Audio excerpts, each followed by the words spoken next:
நம்ம தமிழ்நாட்டில் மார்ச் 17 இருந்து 22 வரைக்கும் 6 மாத குழந்தைகள்ல இருந்து 5 வயது குழந்தைகள் வரைக்கும் விட்டமின் ஏ சொட்டு மருந்து கொடுக்குறாங்க. போலியோ சொட்டு மருந்து நம்ம எல்லாருக்கும் தெரியும், கேள்விப்பட்டிருப்போம். அது என்ன விட்டமின் ஏ சொட்டு மருந்து? அது எதுக்காக போடணும்?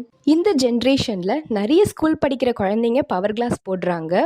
இந்த விட்டமின் ஏ சொட்டு மருந்து போடுறதுனால அவங்க சின்ன வயசுல மட்டும் இல்லாம பெரியவங்கள் ஆனதுக்கு அப்புறம் கூட கண் சம்பந்தமான பிரச்சனைகள் எதுவும் வராம பாதுகாக்கும். விட்டமின் ஏ சொட்டு மருந்து குழந்தைங்களோட இம்யூன் சிஸ்டமை ஸ்ட்ராங் ஆக்குது. போன் அண்ட் டிஷ்யூ டெவலப்மெண்ட்டுக்கு பெரிய லெவல்ல யூஸ் ஆகுது. மாலை கண் நோய், நைட் பிளைண்ட்னஸ் வராம தடுக்குது.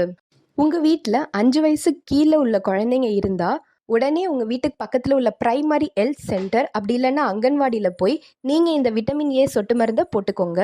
இந்த இன்ஃபர்மேஷன் இன்னும் நிறைய பேருக்கு தெரியல, இதை பத்தி அவேர்னஸும் இல்லை. இது நீங்க உங்களுடைய ஃப்ரெண்ட்ஸ் அண்ட் ஃபேமிலி மெம்பர்ஸ்க்கு ஷேர் பண்ணுங்க. தேங்க்யூ.